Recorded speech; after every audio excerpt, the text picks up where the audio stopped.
Patsopano tatene timve zimenetu zachitika ku nyumba ya malamulo pamenetu bungwe lapake lija likuphaphalitsa mafunso anthu amene akukhudzidwa makamaka ndi nkhani yakugulitsa kwa Amaliso Hotelo. Apatu akupanikiza mafunso ateno cheno amenetu ndi Frank Mbeta amenetu akukhudzidwa kuti iye anatengapo gawo lalikulu ndipo anatafuna nawo makobidi kumeneku ku Amaliso Hotelo ku Blantyre, ndipo nkhani iyi yavuta kwambiri. Koma mwamva zimene ayankha iwowa Frank Mbeta pamene anaphaphatitsidwa ndi mafunso kovuta kwambiri. Ife tikumemeni inu mukhale pamwepo mutamva kuti kodi aphungu ena ku nyumbayi amene ali ku komiti imeneyi ya public inquiry yokhudza Amaliso Hotelo amabanikitsa nawo mafunso, ndipo mumve zimene Frank Mbeta wayankha. Tikumemeni kuti mupange like, mupange subscribe. SPT and Mr. George M. Jim as principal officer.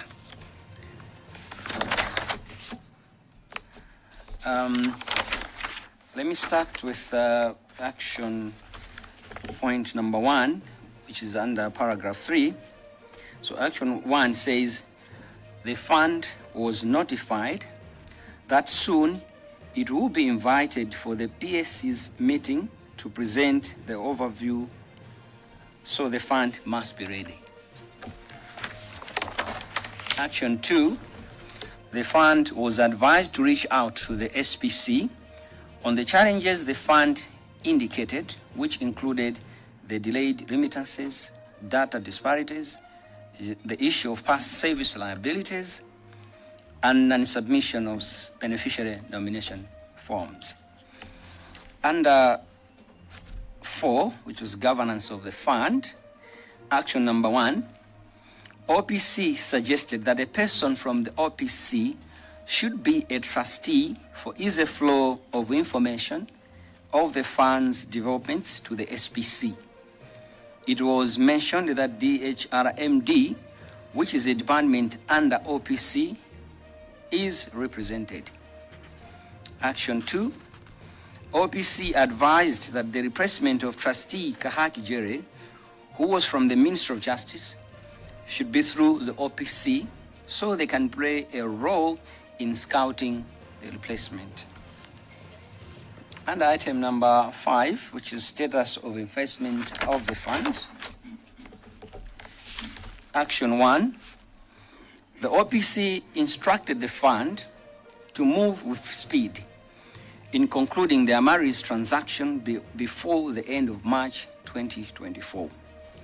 Action 2, the threats for lawsuits are coming in because of the pressure the seller is getting from the lenders. To query the pressure, the fund was advised to write and give the seller the comfort letter by Thursday, 7th March 2024.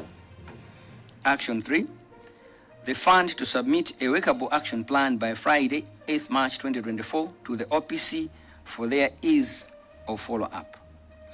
Action 4, being that the issues has raised the highest office, the fund was advised to report on weekly basis the progress made in this transaction. Make communication to the Director of Legal Services, Mr. Chizaso Nyirongo.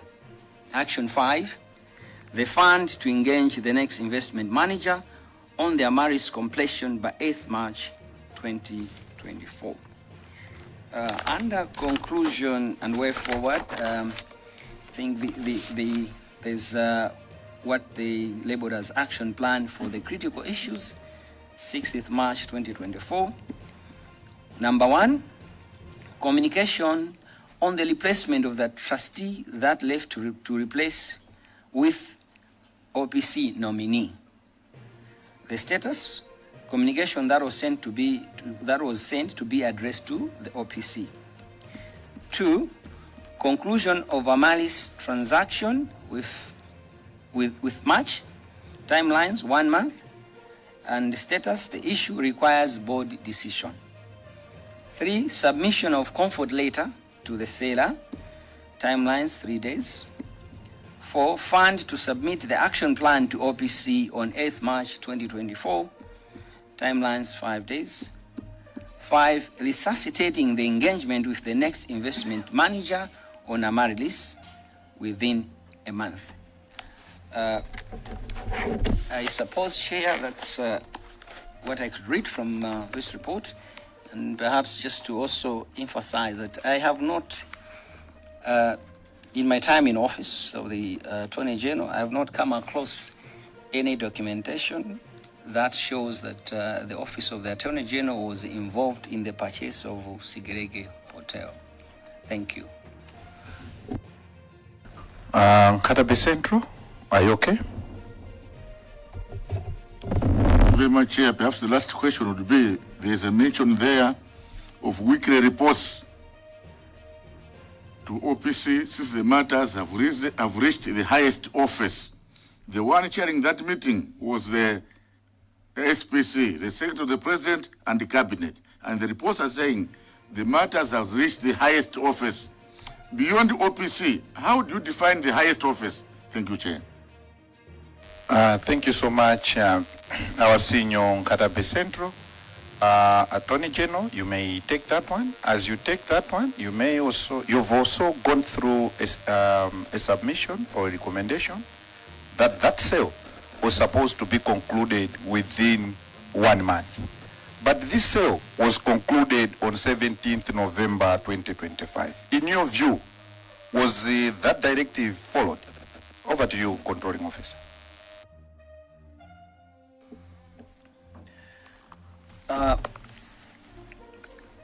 I can only think that perhaps the highest office could have been that of the President, considering that it was the Secretary to President and Cabinet. But usually I take it that documents speak for themselves.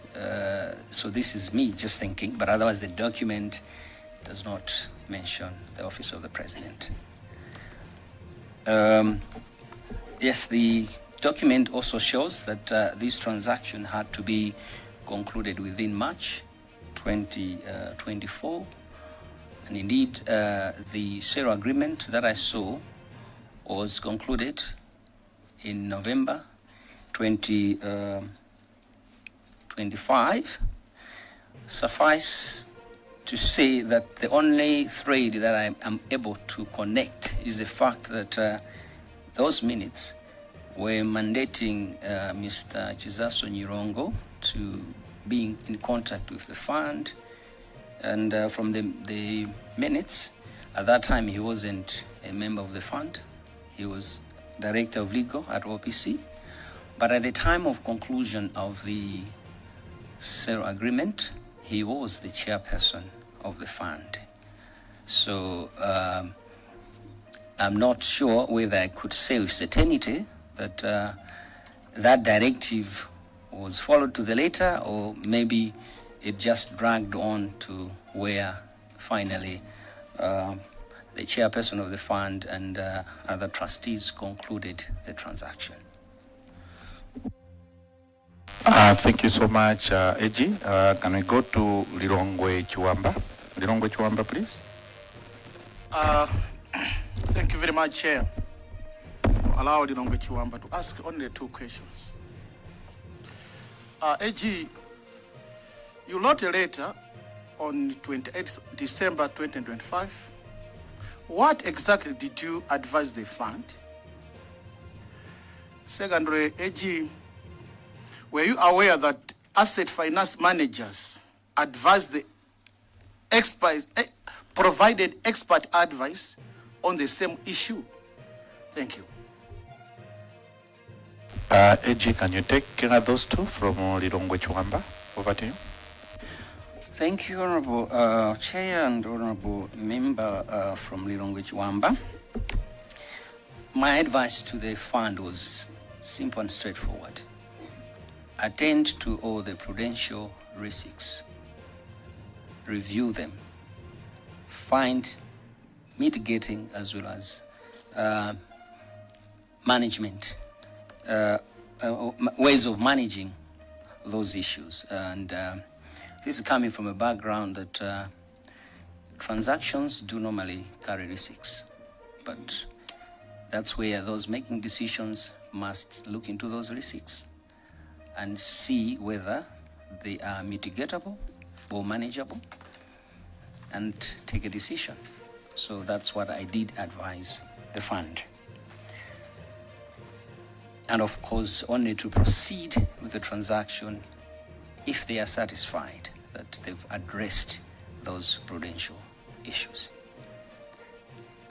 Yes, I saw some documents that showed that asset finance managers were involved in the transactions. Actually, I saw documents from FTH that were done on behalf of NICO. Now saw documents from Continental Asset Management Limited. And of course, the last one was from EMJ Advisory. Thank you.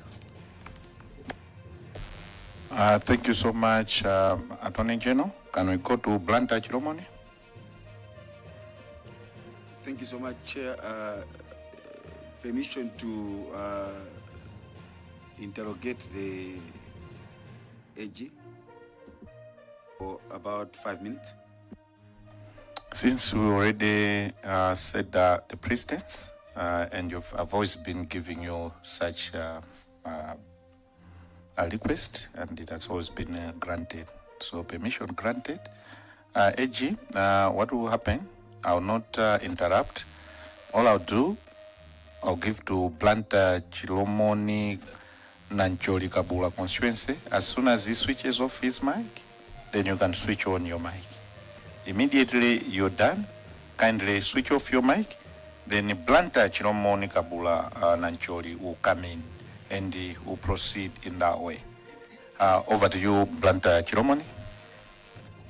Chair, I'm going to quote the submission by the Attorney General, where he says on the page 2, we go straight to the text of the advice, where he says, in my letter to Malawi Law Society on the 28th December 2025, copied to the fund, I stated, and I quote, and the following is the quote, in view of the magnitude of the transaction in this matter, and indeed out of abundance of caution, and in order to ensure that members' savings are protected within the prudent investment principles of the regulatory requirement, and the board is advised to once again review the attendant risks and satisfy itself with the available mechanisms for the management or mitigation thereof.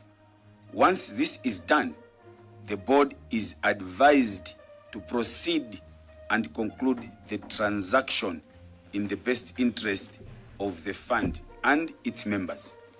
In this letter, why did you say that once the issues are fixed, then the board should proceed and not may proceed?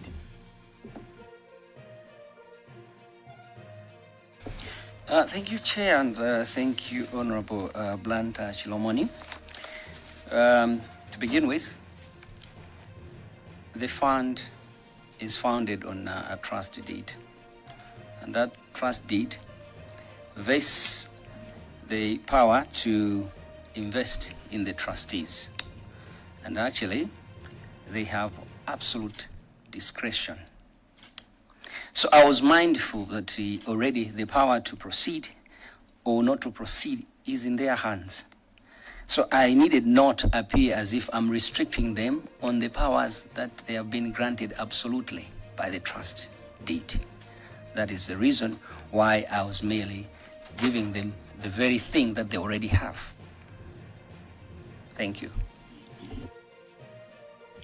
In your opinion, Attorney General, was the transaction conducted in accordance with the laws of Malawi, specifically the Trustees Act and the Pensions Act?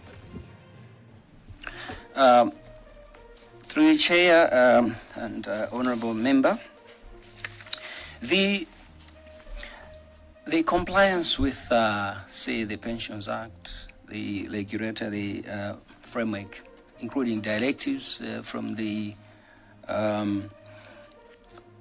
Registrar of Financial Institutions, the Governor, those were some of the issues which were raised. The prudential element of it included certain things for instance, on concentration lists, those come under directives from the Registrar of Financial Institutions. So those were some of the issues which they needed to attend to. So there were such issues that if they were attended to, they would have resolved the element of compliance and therefore they could proceed. So if they did not attend to those issues, at the time when they finally made payments, they would not have complied because they were issues that were actually highlighted. That's why my emphasis was, can you attend to these issues? That was, in a way, telling them that make sure that even the other regulatory issues that have been raised, which are legal in nature, must be complied with. Thank you. In your submission, you actually indicated that the final decision maker, in any case, according to the trust deed, are the trustees, correct? That's correct, sir.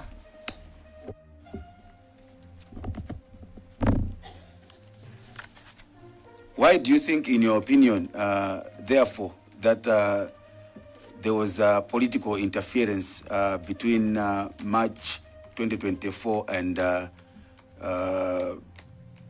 September 2025, specifically where Coreen Zamba had the power to instruct the board or the pension fund what to do? Do you think that anyone else other than the trustees has that power, or Coreen Zamba was acting at reverse or outside the power? Through you, Chair, I've looked at the trust deed establishing the fund. There's nowhere where the office of the Secretary to President Cabinet is specifically mentioned.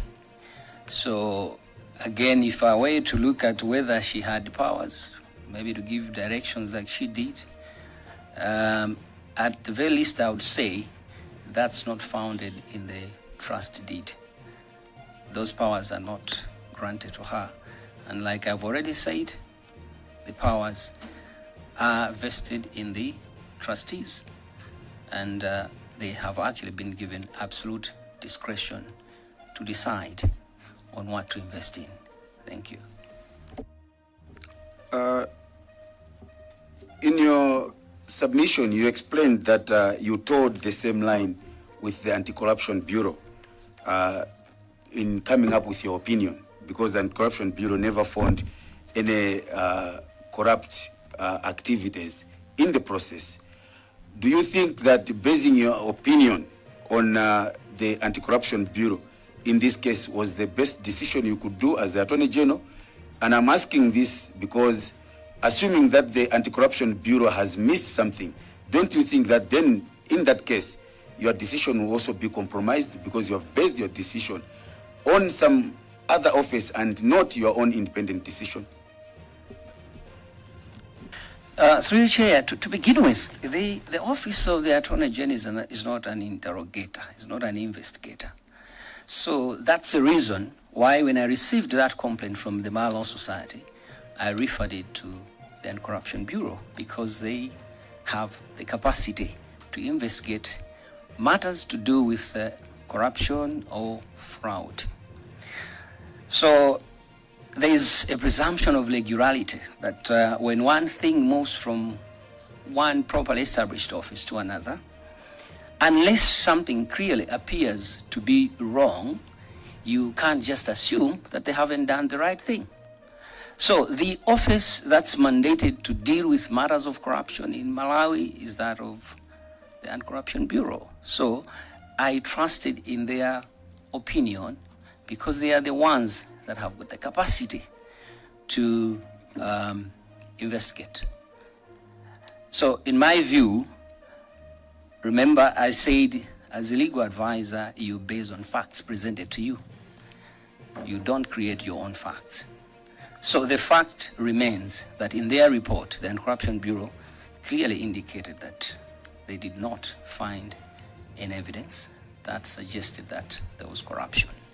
So I believe that my opinion was not in any way compromised because of the regularity principle that I had to use under the circumstances. Two more questions. I think you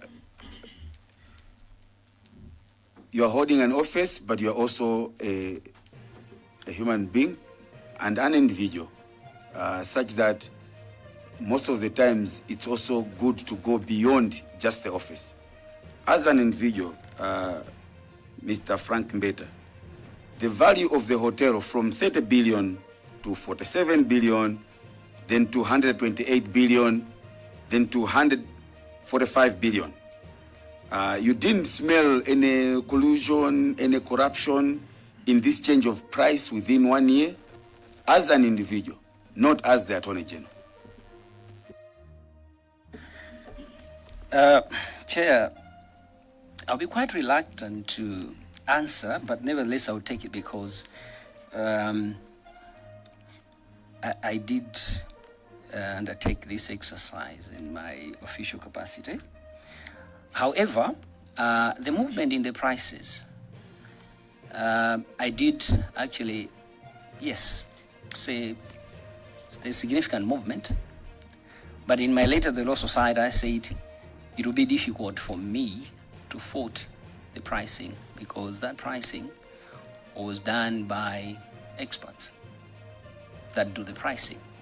I personally wouldn't want, and again, with my background as a lawyer, I know that when you're dealing with expert evidence, you really need to have a compilator. You don't just go and begin faulting expert evidence because you would have, as a person, thought maybe it should be done in this way. You normally would want to go to another expert and say, what are we saying here? But that wasn't within the framework of what I could have done. But in addition to that, when you look at some of the prudential risks that the Reserve Bank had raised, they had to do with the price. So when we were saying, can you attend to these issues? We were essentially saying, look at everything holistically and be sure of what decision you are taking as fiduciary persons. So yes, the movement could have raised eyebrows, but corruption is something that ought to be proved, or at least there must be a clear indicator that, or something at least that you can clearly say this points at corruption. So coming from a point where the Anti-Corruption Bureau said we haven't seen any elements of corruption, I didn't really find it as an issue on its own. But also to mention that, in my view, overpricing is not equal to corruption. The hotel may have been overpriced, but of course I don't have the expertise to be able to speak to that clearly. However, there ought to have been some indicators that would actually make you think that there's corruption. So I wasn't able to form that opinion for fear that this is something that was coming from expert assessments. And most importantly, you have the trustees that must actually look into the pricing issue. And also because they negotiated for the price. What were they negotiating for? What were the parameters that they could have used? So remember, that's in their absolute discretion. So I had to stick to my limits. Thank you. Finally, Chair, what do you think? Honourable members, I'll give you a chance. Don't worry. Let us allow Blantyre Chilomoni to finish, then I'll get to you. You can formulate substantive questions. Each and every member will be given space to ask. Blantyre Chilomoni, kindly proceed. I think what's coming out very, very clear is the fact that all the powers to make investment in terms of the pension fund rests with the trustees. That's coming out very clear. And when I asked you about the increase in price. You've said the increment in price does not really indicate that there is an element of corruption, but can also indicate that there is very high element of corruption. In your opinion, Attorney General, what do you think is the value of Amaryllis Hotel? That's my last question. Thank you, Chair. Through the Chair, I don't think I know, or I'm in a position to say what value the hotel could be. Because I'm aware that valuations of businesses that are actually running take so many parameters. So I don't think I would be in a position to say how much it's worth. Thank you. Thank you, Blanta Chiromoni, for those submissions. But listening to the Attorney General, you can actually see that there's hibernation of legal formalism. Because in your submission, just listen to you said corruption must be proven. But Attorney General, the idea that corruption must be proven, is it legal? And you went on even to talk of conditional approval. So if you're looking at advice, the advice was conditional approval. Don't you think that was an attempt to shift responsibility as an Attorney General? Because at that stage, it's like you're limiting your mandate. The moment you limit your mandate, then scrutiny stops. Attorney General,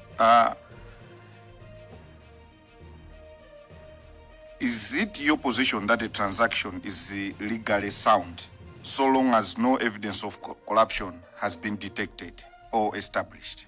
Over to you, sir.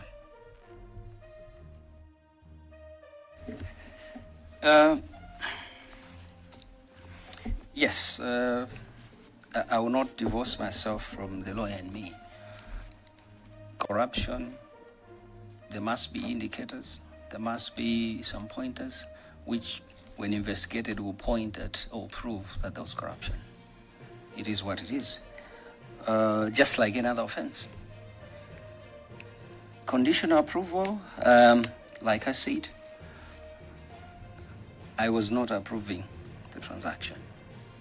I was telling them, attend to the prudential issues first before you go on with the transaction. That, in a way, was not even limiting my mandate, because to begin with, my mandate in this particular regard was really on thin ice, because this is an investment issue by the fund, established by a trust fund. It's not even a parastatal. And the trustees have absolute discretion in deciding what and how to invest.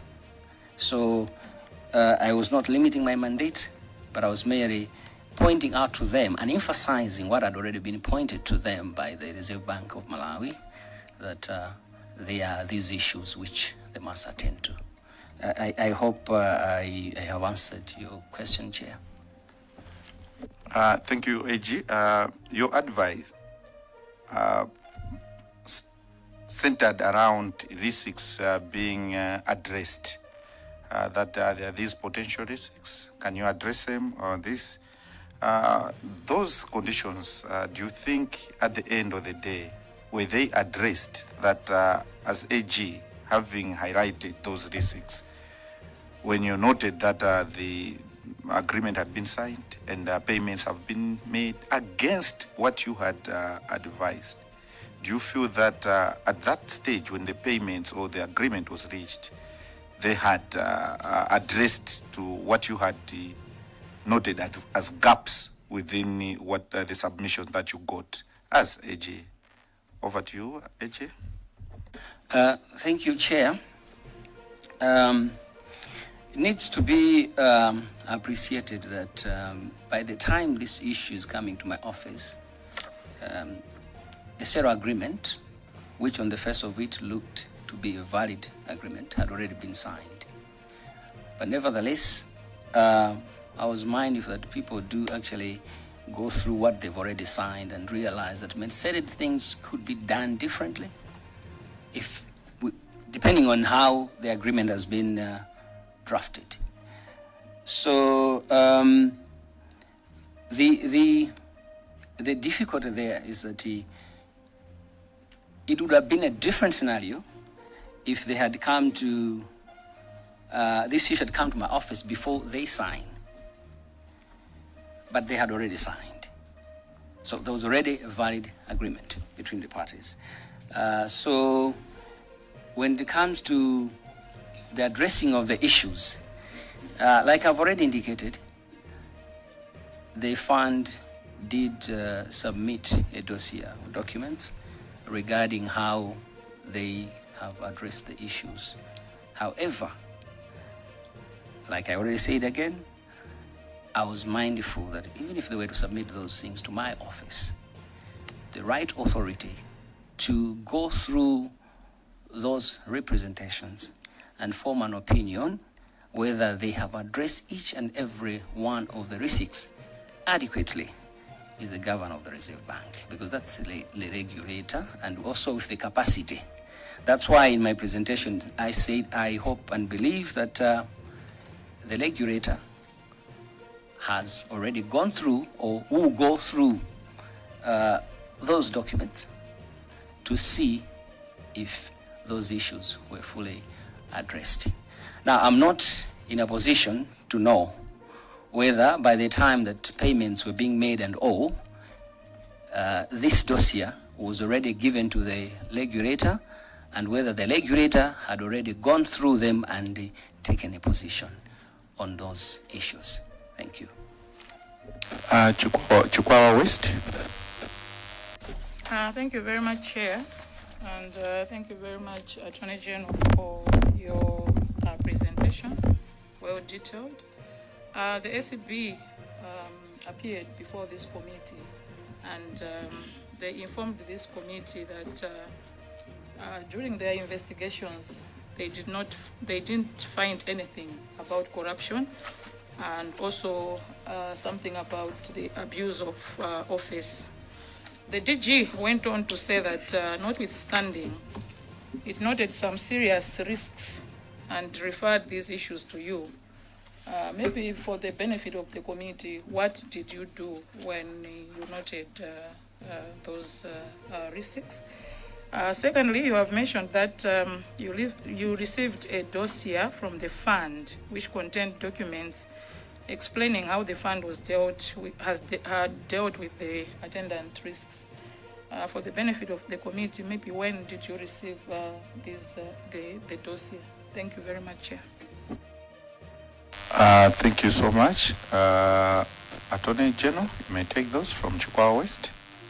Thank you very much, Chair. Thank you very much, Chakwera, Honorable Member from Chakwera West. Indeed, in the report that the ACB wrote to me, and of course the cover letter, they did indicate that they did not find any elements of corruption or abuse of office, and that they talked about the receipts which they acknowledged were not within their mandate to interrogate or at least form an opinion on, and they referred those issues to me. And that is why in my letter to the Law Society, the last part which I read, I was telling the fund to attend to those serious receipts. So that's what I could have done under the circumstances, because those serious receipts had to be attended. Somebody ought to take responsibility for them, analyze them, take positions, or if there are any issues, any things they need to do or to reintroduce into the whole setup in order to deal with those issues, they could do that. And those are the trustees. That's why I told them, can you attend to those receipts? The dossier, in my recollection, I think I received them towards the end of February 2026. Thank you. Honour members, I had given a chance to honour members to raise issues. So on the first round, I see a hand from Lilongwe Mpenu. I see a hand from Palombe Machemba. There's Chikwawa North. I see Lilongwe Chirobwe. I see Lilongwe East. We'll start with the Vice Chair. Vice Chair, over to you.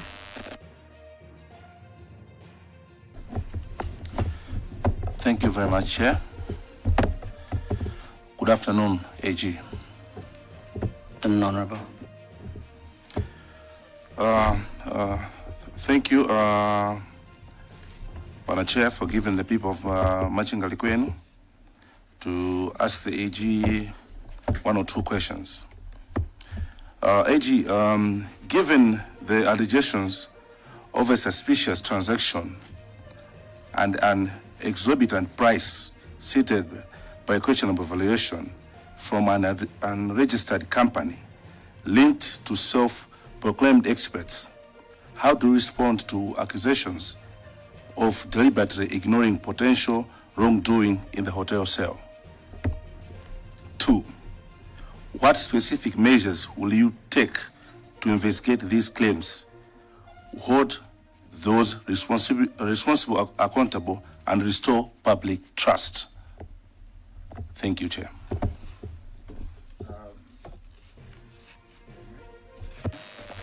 Thank you, AG. On top of that, in your indication, in terms of the pricing, you said the inflation of price in itself is not an indication that there was corruption, but you indicated that you respect the experts. But when you're looking at EMJ, who formed the basis of the transaction, which he had done his work within 10 days and he concluded everything within 10 days. In your view, AG, or are you still standing to your view that you did due diligence? If such a person or such an institution misguided the whole transaction, because everything revolves around EMJ, whose procurement process was faulty, expertise was questionable. Did you at any point when you are doing due diligence engage Secretariat on this person, EMJ? Over to you, Controlling Officer. Thank you, Chair. I would want to seek your indulgence, the Vice Chair. Your first question, I don't think I've heard you correctly. Would you mind repeating it?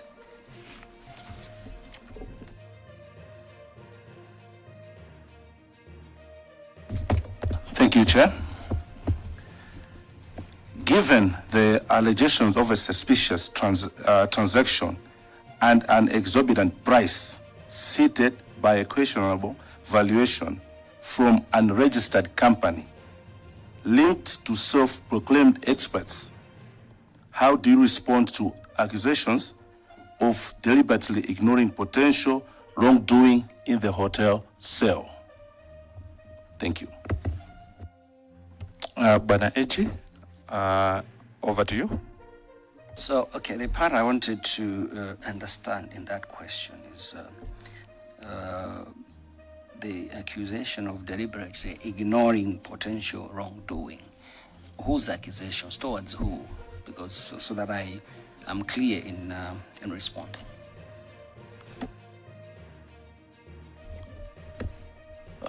It's to you too, AG. Okay, thank you very much, Chair and Vice Chair. Actually, I do not see where, as Attorney General, did I ignore anything in this particular transaction. The issue of EMG being unregistered, whether they have correct qualifications or not, is a factual issue. It was never brought to my attention. Even when I asked the fund trustees, they did not suggest to me that EMJ was not registered. But again, registered by who? Is it, because these are finance experts, are they people registered to their respective boards or whatever? Those facts were not before me. Therefore, I could not have ignored what is not known and what is not before me. And again, like I said, when you talk about suspicious transaction, the different allegations made by the Law Society were actually addressed either through the report by the SCB, which made some findings on specific issues, or the Reserve Bank report, which also made findings on various issues. These people actually went out there and investigated. So if those institutions did not label this transaction as suspicious per se, it could not have been proper for me to simply just say this is suspicious. In terms of what action the Attorney General can take, I've said this is a fund established under a trust deed. Only if I am presented with the grounds for which certain actions will be taken, then the actions will be taken in accordance to the law, be it trust law, common law generally, or statutory law as it were. So it will be preemptive for me to take an opinion at this point when facts are all over the place, they're at large. There's this, there's that, there's that. So if I were given a set of facts that this is what we have found, what would you do? I'll be able to advise what the law would allow me to do. Chair, your question on the reflection of price, not an indicator of corruption, and you've talked about being unqualified, the procurement not having been properly done, and all. Firstly, when I looked at the reports by all the three the three valuers or assessors, I think the issue of how they've been procured wasn't raised at any point. And each one of them, they had indicated in their reports how they went about the whole assessment process. And therefore, there was no fact on which I would have grounded an issue to do with the procurement processes, and also no ground on which I would have raised an issue to do with the qualifications. Again, like I said, the broader spectrum of qualifications would have looked at issues to do with whether the assessors are properly trained in their field of assessment. Then there are also issues of licensing and all. So those are issues I couldn't just raise anyhow, unless they were brought as a fact. And even the Law Society, in my recollection, I don't remember them raising an issue to do with the qualifications of EMJ. So I only advised on facts that were available. Thank you. I had recognized Lirongwe Mpenu. Lirongwe Mpenu, please. Yeah, through Chair, can I take leave of you just like Blanda Chilomoni did? I've got a number of questions, so if I would be allowed to ask the questions one after the other, with your permission, sir.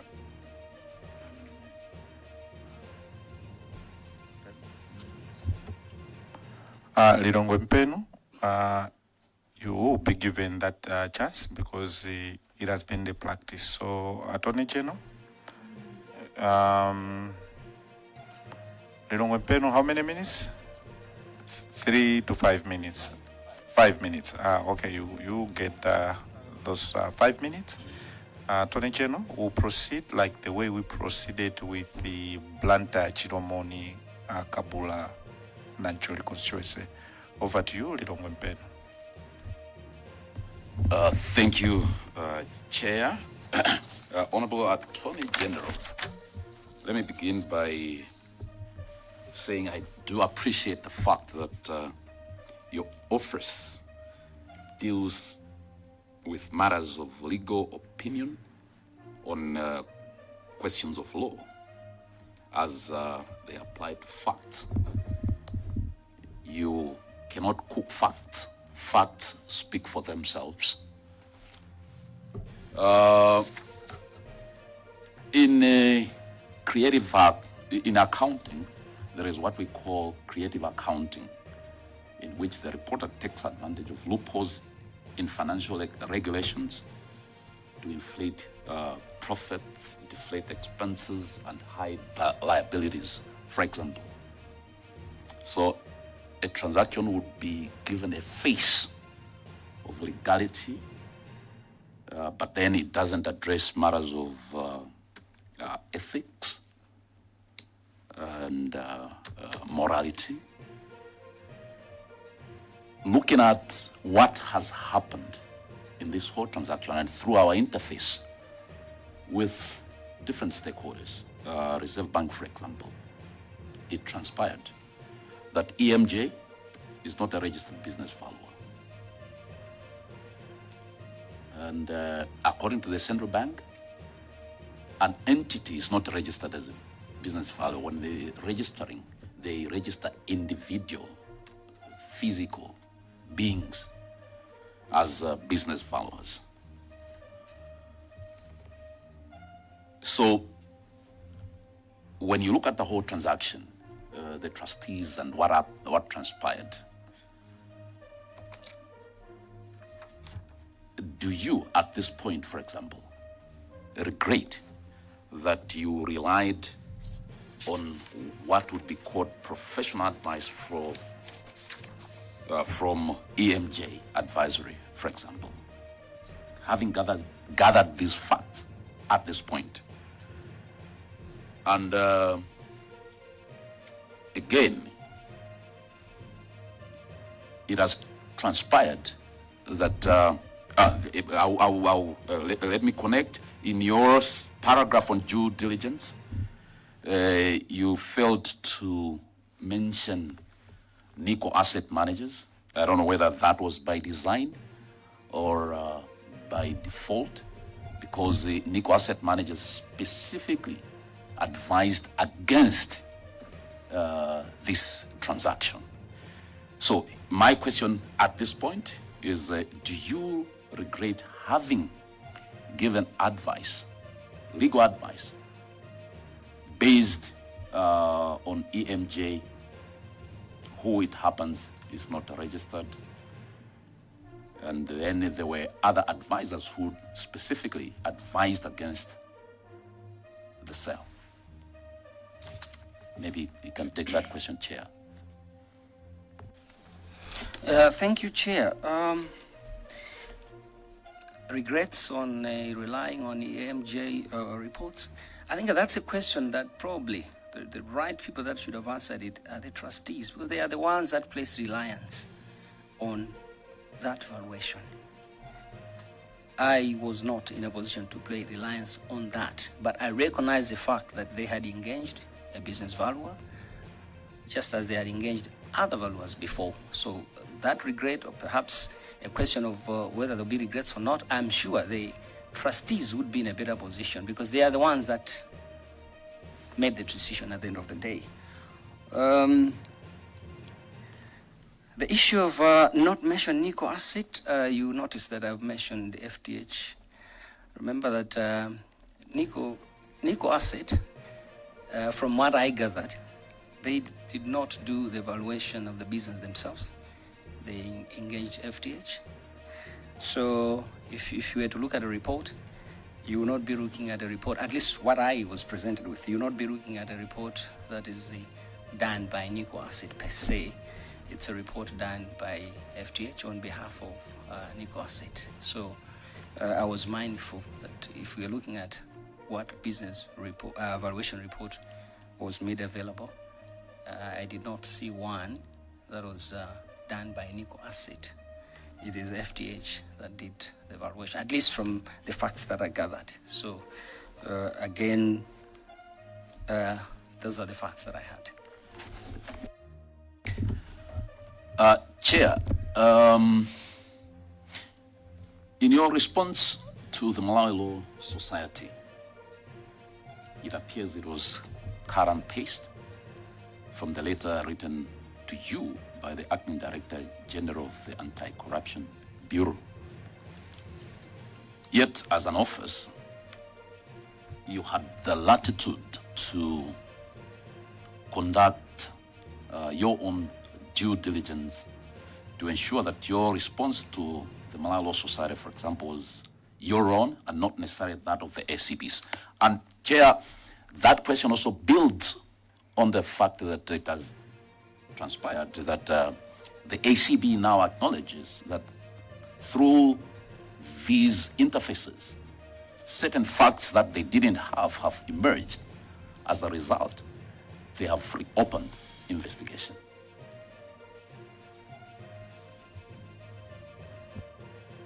What's the question? Because I think you made a statement.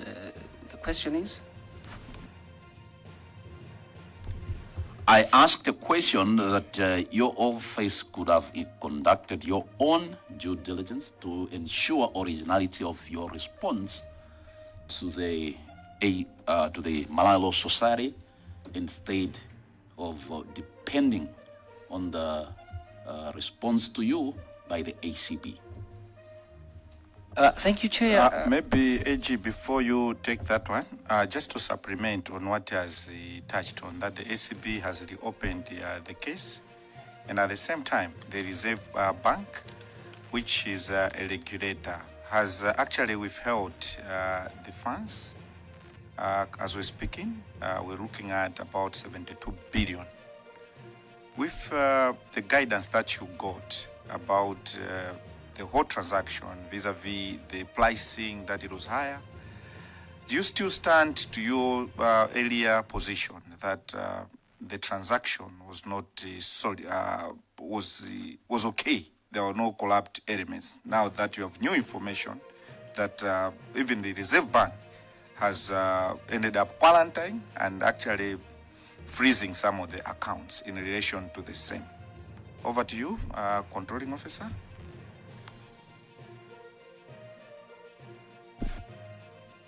Thank you, Chair.